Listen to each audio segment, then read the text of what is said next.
बाईनं फाटेल घालावं पण बाटेल नसावं. कळतंय का तुम्हाला माझी भाषा? हा, फाटलेले वस्त्र घालावेत पण बाटलेलं नसावं. आपलं चारित्र्य आपण जपणं अत्यंत महत्वाचं आहे. पहिलं तुम्ही बघा, पहिलं पती पत्नी पहा आणि आत्ताची पती पत्नी पहा. तुम्ही लक्षपूर्वक ऐका. पहिलं पती पत्नी किती एकमेकावर विश्वास होता.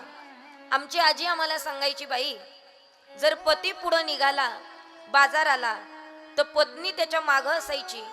कमीत कमी दोघांमध्ये 500 मीटर एवढं अंतर असायचं. विचार करा. पण सध्या कलियुगामधले पती पत्नी जर बाजाराला निघाले दादा, तर तेही 2 व्हीलरवर निघाले, ते असे चिटकलेले असतात जणू काही फॅब्रिकनी चिटकवले. बघताना सुद्धा लाज वाटते हो त्यांच्याकडे. तुम्ही बघा ना किती चिपकलेले असतात एकमेकाला.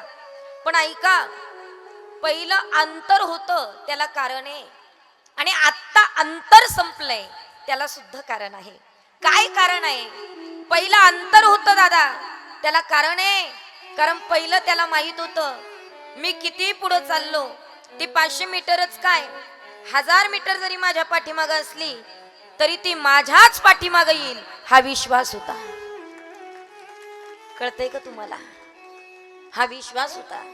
आणि आत्ता हा जर पुढं चालला आणि ती जर मागं असली तर ती कधी कोणाच्या मागं पळून जाईल. विश्वास संपला, अंतर संपलं. पहिलं विश्वास होता म्हणून अंतर होतं, आता विश्वास संपलाय तो.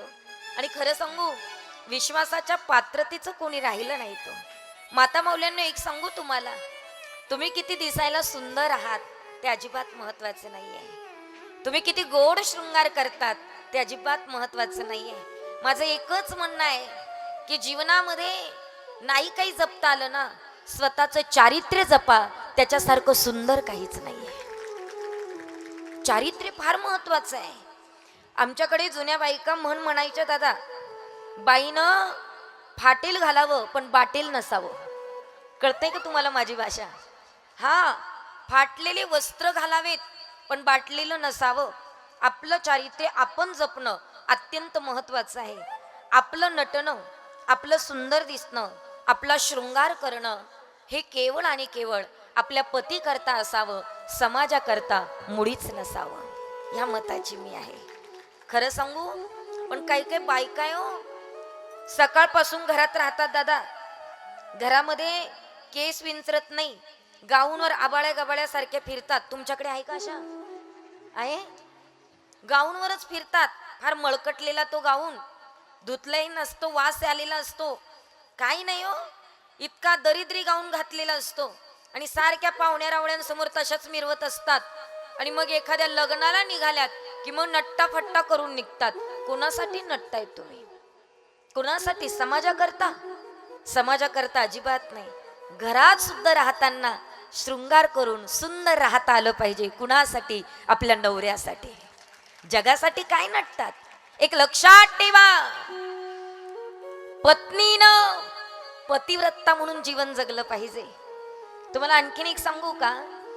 तुम्हाला जर तुमच्या जीवनामध्ये लक्ष्मी प्राप्त करायची असेल तर तुम्ही तुमच्या जीवनामध्ये पतीची सेवा करणं अत्यंत महत्वाचं आहे. आता मला सांगा, तुमच्यापैकी कोण कोण सकाळी उठल्याबरोबर नवऱ्याचे पाय दाबतं? त्याने बोट वरती करा. आहे ना? मग क्या बात आहे. 2 महिला, 3 खरंच दाबताना? मी विचारायला येईल बर का. खरंच दाबतात?